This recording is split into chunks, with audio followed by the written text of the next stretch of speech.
이 시간 은혜라는 제목으로 하나님 말씀을 함께 나누도록 하겠습니다. 여러분, 혹시 삶을 사시면서 내가 잊혀졌구나, 잊혀진 건 아닐까? 혹시 이런 경험이 있으십니까? 많은 사람들이 내 주변에 있는데 혹시 내가 동떨어진 섬처럼 느껴져서 고립감, 외로움을 느껴보신 적이 아마 있을 겁니다. 제가 예전에 인터넷에서 가족의 무관심이라는 글이 있어서 한번 읽어봤는데 이런 내용이더라고요. 저희 가족이 서로에게 관심이 많이 없어져 가는 것 같습니다. 이제는 함께 외식하러 나가도 같은 장소에서 음식을 먹는 것이 아니라 각자 다른 거 먹고 싶은 거 먹고 다시 이렇게 모입니다. 그 밑에 이렇게 답변이 달렸더라고요. 그 정도면 괜찮습니다. 저희 가족보다는 낫네요. 저는 군대에서 휴가 나왔을 때 가족이 이사를 갔습니다. 근데 아무도 이사간 집을 알려주지 않았어요 라고 답변이 달렸는데 또 답변이 달린 거예요. 그 정도는 괜찮죠. 저는 형이 수능을 앞두고 있어서 파이팅 하고 문자를 보냈는데 이런 답변이 왔습니다. 누구세요? 여러분, 우리는 누구나 기억되는 존재가 되기를 원하는 갈망하는 마음이 있습니다.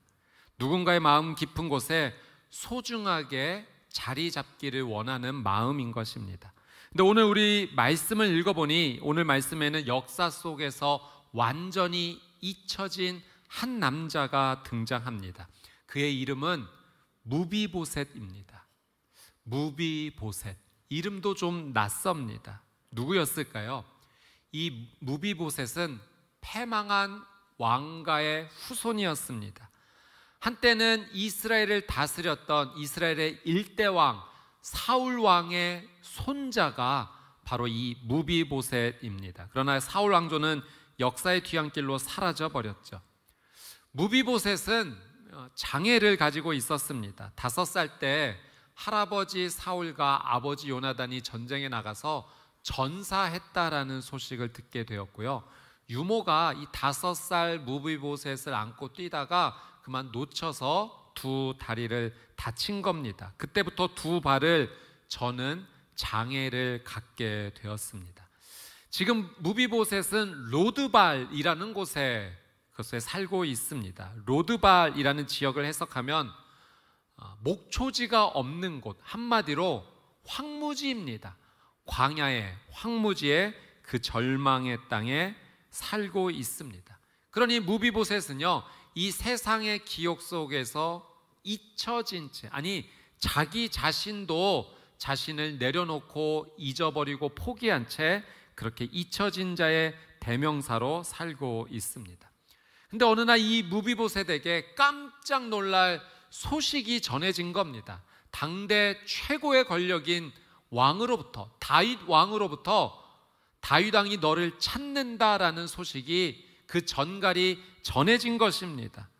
무비보셋에게 이 소식이 기쁜 소식이었을까요? 절망의 소식이었을까요? 왕이 찾는다는 소식은 무비보셋이 느낄 때 절망의 소식이었습니다. 당시 고대 근동의 왕정 체제에서는 새로 세워진 왕이 그 이전에 왕가에 속한 모든 사람들을 다 숙청하였습니다. 잠재적인 위협을 제거하기 위함이었죠.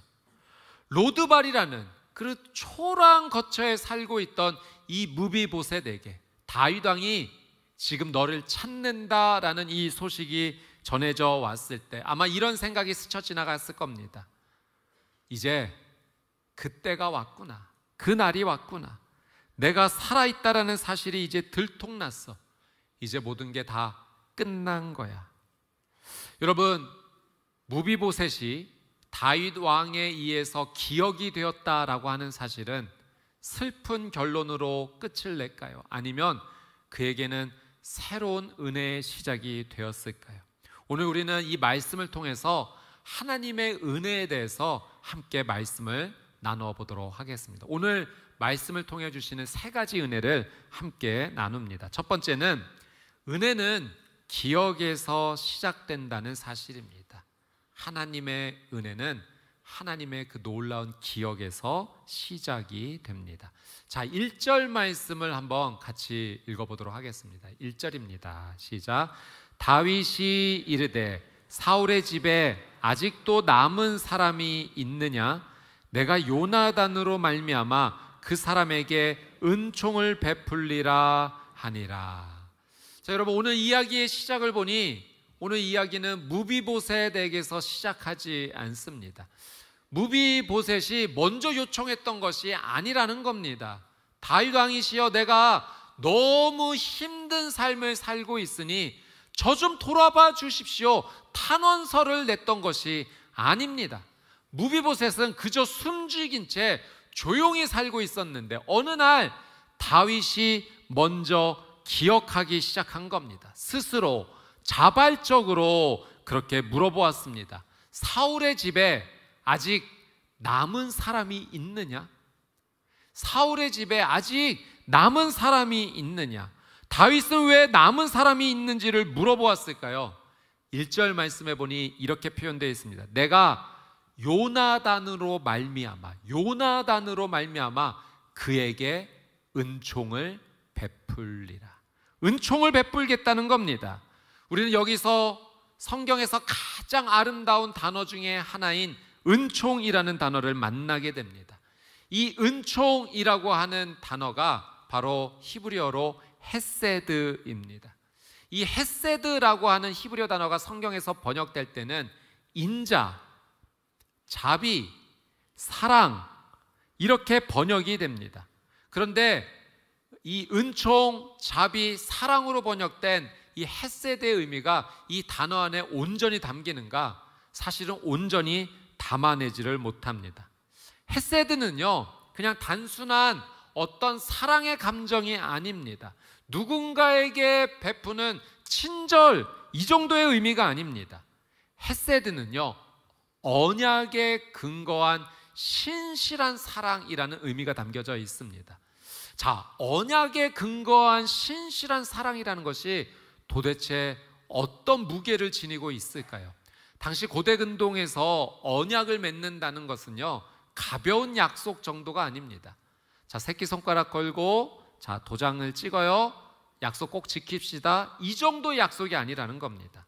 당시에 언약을 맺는다라고 하는 것은요, 내 생명을 다 바쳐서 이 약속, 이 언약은 꼭 지키겠습니다, 그런 의미가 담겨져 있는 것이 언약이었던 거죠. 그러니 헤세드가 언약에 기반한 신실한 사랑이라는 의미가 담겨져 있다면 이런 의미가 될 겁니다.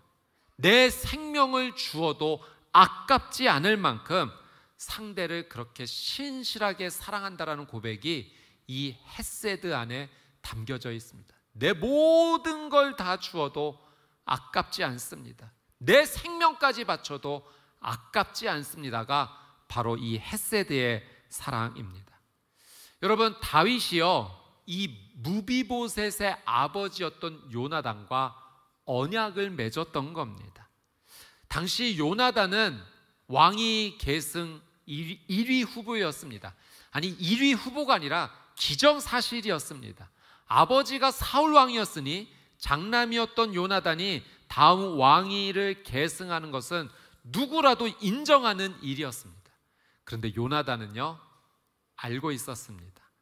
다음 왕을 하나님께서 다윗을 세우시겠구나, 그걸 알았고요, 그걸 겸손하게 믿음으로 받아들인 겁니다. 그래서 다윗에게 가서 다음 왕은 자네가 될 걸세, 나는 자네를 기꺼이 돕겠네. 잘만 하면 자신이 왕이 될 수 있거든요. 그런데 다윗을 오히려 세워주는 그런 역할을 하게 됩니다. 그리고 요나단이 다윗에게 한 가지 요청을 하게 되는데, 네가 왕이 된 이후에 나의 집안에 헤세드를 베풀어 줬으면 좋겠어. 우리 가문에 너의 은총이 베풀어지기를 원해라고 서로 그렇게 언약을 맺었던 겁니다. 이제 요나단이 전사했습니다. 죽었습니다. 그리고 다윗이 왕이 된 겁니다. 다윗은요, 요나단과 맺은 이 언약을 기억했습니다. 여러분, 무비보셋이 왕궁에 올 수 있었던 것은 이 무비보셋의 어떤 자격이 있었기 때문이 아니라 바로 이 언약 때문입니다. 다윗이 요나단과 맺은 이 언약을 다윗이 기억해냈기 때문입니다. 은혜는 여기서 시작이 되는 겁니다. 여러분, 약속을 기억했다면 반드시 그 약속을 지켜야 하는 것이죠. 제가 말씀을 준비하면서 예전에 기억이 하나 떠올랐는데요. 저희 딸이 아주 어렸을 초등학교 저학년 시절에 같이 제가 이렇게 오목을 두면서 함께 논 적이 있습니다. 어린 아이였기 때문에 오목을 10판 두면 뭐 제가 10판을 그냥 다 이기는 정도의, 아직은 수준이 올라오지, 실력이 올라오지 않는 그런 상황이었죠. 그래서 이제 마지막 한 판만 두고 끝내자라고 하면서 제가 한 가지 제안을 하게 됩니다. 만약에 네가 이길 리는 없겠지만, 나는 정말 최선을 다할 거지만 네가 이긴다면 아빠가 너 소원 하나 들어줄게 라고 겁없이 제가 약속을 해버리고 말았습니다. 그리고 일어나서는 안 되는 일이 그만 일어나고 말았습니다. 그 이전까지 10판이면 10판 다 제가 이겼는데 마지막 판을 기적적으로 딸이 이긴 겁니다. 그때 딸의 소원이 있었는데 강아지를 키우는 거였습니다. 그런데 키울 수 없는 상황이, 저희 아내가 강아지를 너무 무서워해서 키울 수가 없어서 제가 약속을 한 거죠. 내가 강아지를 꼭 사주겠다. 근데 네가 독립한 이후에 내가 사주겠다 라고 약속을 했습니다. 지금도 종종 이야기합니다. 그 약속을 기억해내고 아빠 그 약속을 꼭 지키셔야 됩니다. 예, 그 약속을 기억하기 때문에 반드시 그 약속을 지킬 겁니다. 기억은 단순한 회상 정도가 아닙니다. 기억은 현재 행동을 이끌어내는 강력한 동기가 됩니다. 다윗이 요나단과의 언약을 기억했기 때문에 다윗은 그저 과거에 머물러 있지 않았고 지금 기억하는 이 순간 무비보셋을 찾아야겠다라고 행동으로 그의 삶을 옮기고 있습니다. 이것이 은혜의 특징인 거죠. 여러분, 은혜는 하나님께서 시작한 겁니다. 우리가 먼저 하나님을 찾아 나선 것이 아니라 하나님께서 나를 기억하셨기 때문에 하나님의 은혜로 내가 하나님께 찾아진 바 된 줄 믿습니다. 내가 시작한 것이 아니라 하나님께서 나를 기억하셨기 때문에 시작한 겁니다. 자, 성경 두 구절을 한번 보도록 하겠습니다. 요한복음 15장과 요한일서 4장의 말씀입니다. 같이 한번 읽어봅니다. 시작. 너희가 나를 택한 것이 아니요 내가 너희를 택하여 세웠나니 우리가 사랑함은 그가 먼저 우리를 사랑하셨음이라. 아멘. 여러분, 하나님이 나를 먼저 사랑하신 줄 믿습니다. 내가 하나님을 택한 것이 아니라 하나님이 먼저 나를 선택하신 것인 줄 믿습니다. 이것이 은혜라는 겁니다. 하나님의 기억에서 은혜가 시작됐습니다. 우리는 망각 속에서 살고 있어도 하나님이 나를 기억하셨기 때문에 은혜가 시작이 되었습니다. 하나님이 여러분의 이름을 알고 계시고요, 여러분의 그 상황을 다 충분히 알고 계십니다. 여러분, 성경에는 심지어 하나님께서 우리의 이름을 하나님의 손바닥에 새겨놓았다라고 기록하고 있습니다. 여러분, 하나님께서 내 이름을 손바닥에 새겨놓으셨기 때문에 우리를 잊지 않으시고 우리를 기억하시고 우리를 불러주시는 줄 믿습니다. 나는 잊혀진 사람이 아니라는 겁니다. 나도 나를 잊을 만큼 힘든 삶을 살고 있더라도 하나님은 결코 나를 잊지 않으셨습니다. 여러분, 하나님께서 나를 기억하신다는 사실을 분명히 믿고 이 하나님을 온전히 신뢰하는 저와 여러분이 되시기를 주님의 이름으로 축복합니다. 자, 두 번째는 하나님께서 광야의 나를 찾아오십니다. 나를 기억하실 뿐만 아니라 광야에 있는 나를 직접 찾아오신다는 겁니다. 자, 4절과 5절 말씀 같이 한번 읽어봅니다. 시작. 왕이 그에게 말하되 그가 어디 있느냐 하니 시바가 왕께 아뢰되 로드발 암미엘의 아들 마길의 집에 있나이다 하니라. 다윗 왕이 사람을 보내어 로드발 암미엘의 아들 마길의 집에서 그를 데려오니. 여러분, 무비보셋이 숨죽여 살고 있던 곳이 어디냐면 로드발이라고 하는 곳입니다. 이 로드발은 단지 지역명을 말하는 정도가 아니라 이 지역명에 담겨진 의미가 있는 거죠. 로는 없다, 아니다입니다. 드발, 목초지입니다. 그러니까 목초지가 없고 아닌 곳, 황무지, 광야, 사람들이 잘 찾지 않는 그곳에 이 무비보셋은 숨죽여 자신이 살고 있었던 겁니다. 로드발에 살고 있었다라는 이 말 자체가 지금 무비보셋의 상황이 얼마나 절망적인지를 완벽하게 설명하고 있죠. 영적으로, 관계적으로, 사회적으로 완전히 고립되어서 슬픔 가운데 살고 있는 상황이 바로 지금 무비보셋의 상황입니다. 성경학자들은 그래서 이 무비보셋의 상황을 5가지로 이렇게 표현합니다. 우리 화면을 한번 보여주십시오. 첫 번째는 무비보셋은 부서진 자라는 겁니다. 그는 육체적으로 부서진 사람이었죠. 2발이 저는 장애인이었습니다. 평생 다른 사람의 도움을 받아야지만 살아갈 수 있는 그런 환경이었습니다. 두 번째, 그는 황폐한 자였습니다. 로드발에 거주했다는 것, 생명이 없는 황무지에 거주했다는 것, 희망도 미래도 보이지 않는 곳에서 살았다는 겁니다. 세 번째는 그는 추방당한 자였습니다. 왕궁에서 쫓겨났습니다. 한때는 왕의 손자로 궁전에서 살았지만 이제는 세상 끝에 내몰린 존재가 되어버렸습니다. 네 번째, 그는 파산한 자입니다. 모든 재산을 다 잃어버렸습니다. 사울 왕가의 모든 땅과 재산이 몰수되었기 때문에 이제 그에게 남은 것은 정말 단 하나도 없었습니다.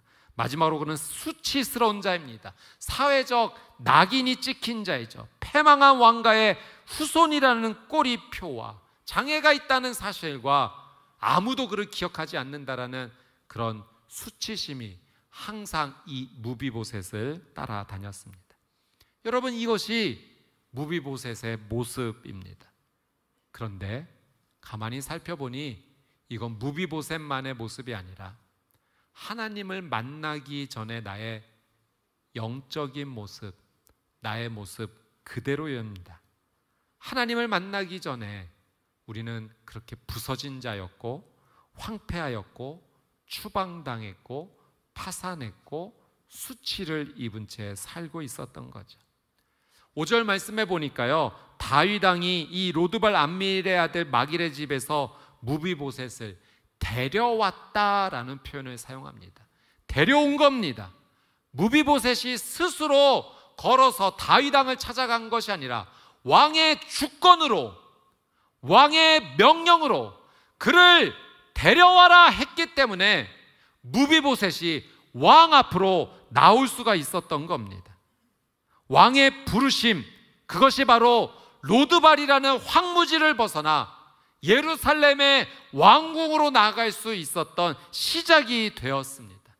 여러분, 우리에게도 이런 은혜가 임한 겁니다. 스스로는 하나님 앞에 나올 수 없는 자였는데 하나님께서 우리를 부르셨기 때문에 왕의 주권으로 왕 대신 하나님 앞에 나올 수 있는 은혜를 얻게 된 줄 믿습니다. 이게 복음입니다. 성경 2구절을 함께 보도록 하겠는데요, 로마서 8장과 요한복음 6장의 말씀 같이 한번 읽어봅니다. 시작. 또 미리 정하신 그들을 또한 부르시고 부르신 그들을 또한 의롭다 하시고 나를 보내신 아버지께서 이끌지 아니하시면 아무도 내게 올 수 없으니. 아멘.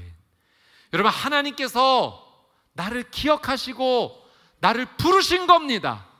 부르셨을 뿐만 아니라 의롭다 하시고 하나님께서 나를 이끌어 주셨기 때문에 예수님 앞에 나오게 되는 은혜가 있게 되었다는 것입니다.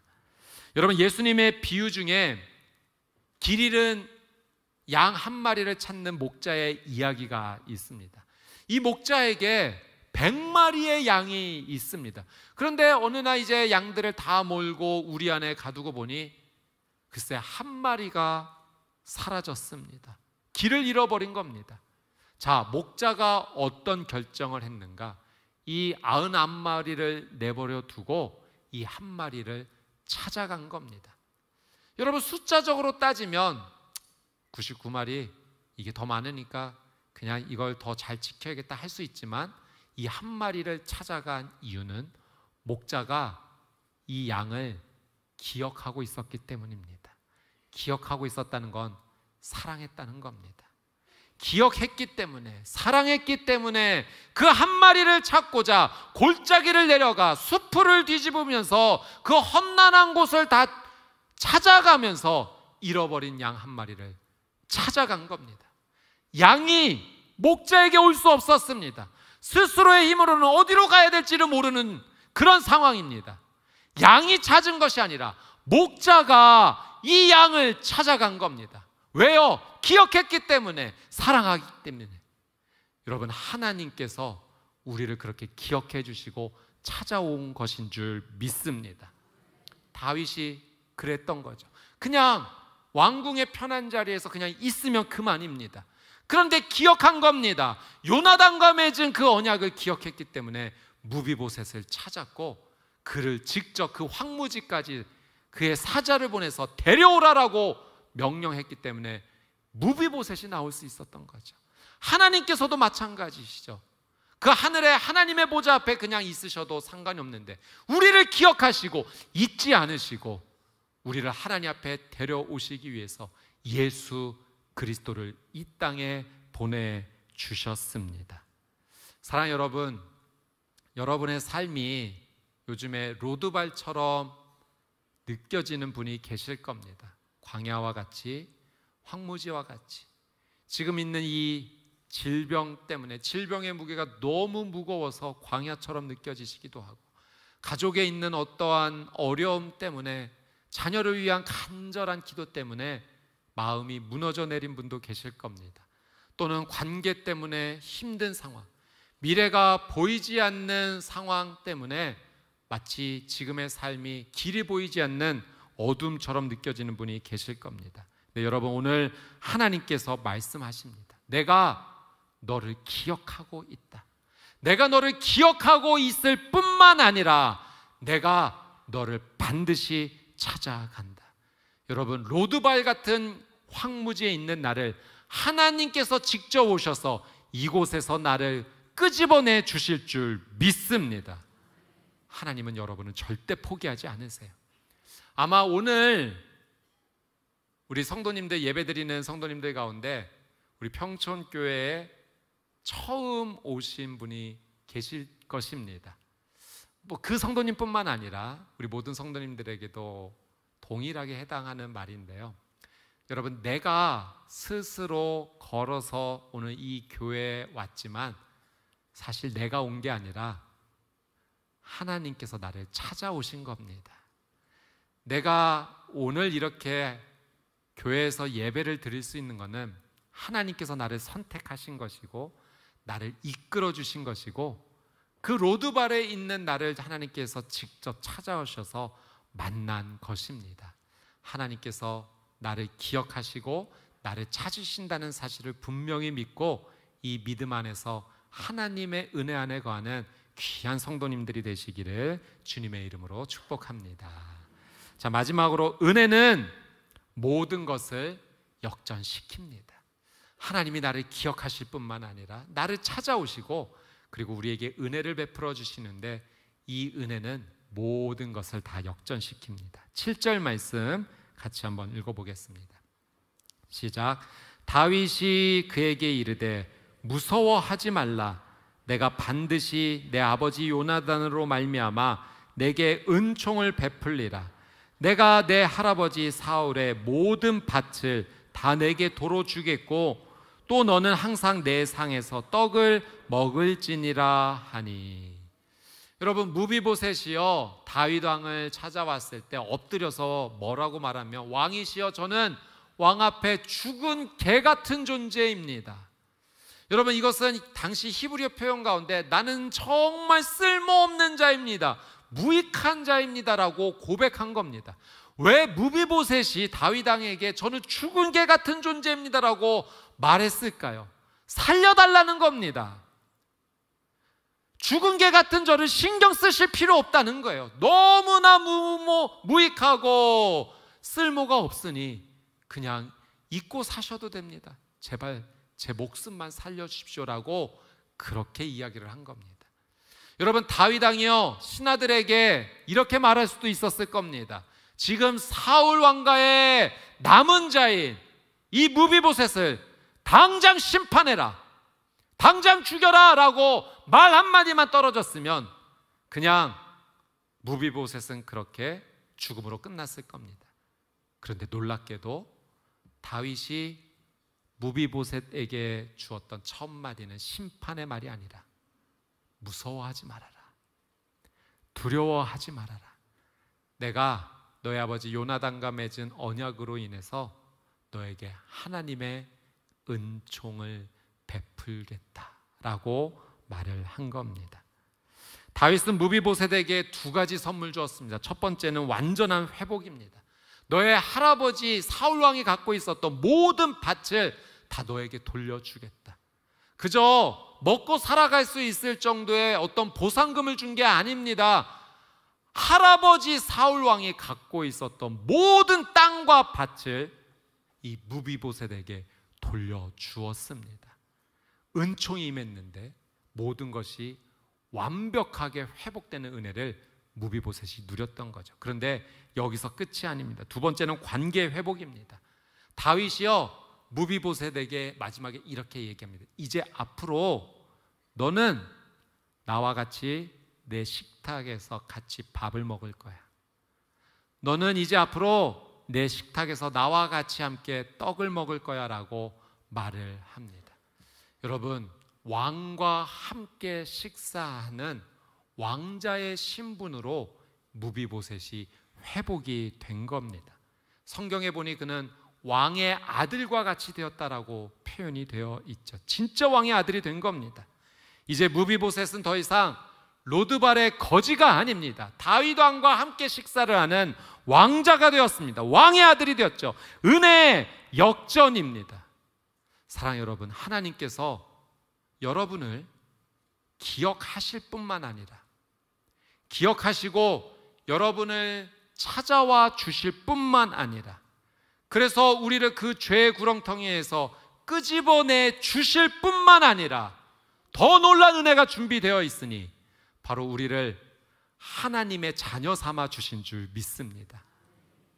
무비보셋에게 임한 은혜가 바로 우리에게 임한 은혜입니다. 우리는 하나님의 아들이 되었고 하나님의 딸이 된 겁니다. 하늘나라의 왕자님, 하늘나라의 공주님이 된 것이죠. 하나님께서 우리에게 은총을 베풀어 주셨기 때문입니다. 여러분, 하나님을 만나기 전 우리는 영적으로 로드발에 숨어 살던 자입니다. 모든 것이 절망이었고요, 희망이 단 하나도 보이지 않았습니다. 무비보셋의 고백처럼 어쩌면 우리는 영적으로 죽은 개와 같은 존재였습니다. 실제로요. 그런데 왕이신 하나님께서 나를 기억하신 겁니다.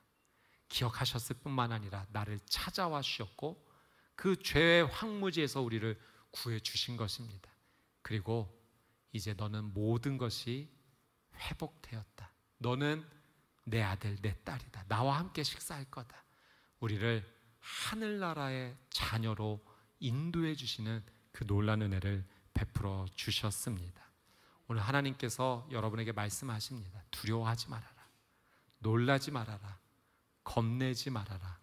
내가 너를 기억하고 너를 찾아간다. 함께 할 것이다. 여러분, 예수님을, 하나님을 나의 구원자로 고백하면서 하나님의 자녀로 살아가는 이 귀한 은혜를 누리시게 되기를 주님의 이름으로 축복합니다.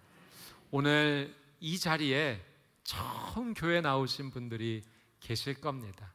하나님께서 당신을 정말 사랑하십니다. 당신의 삶에 놀란 은혜를 시작하십니다. 하실 것입니다. 나를 기억하시고 찾으시는 하나님의 은혜에 귀한 손을 붙잡게 되시기를 주님의 이름으로 축복합니다.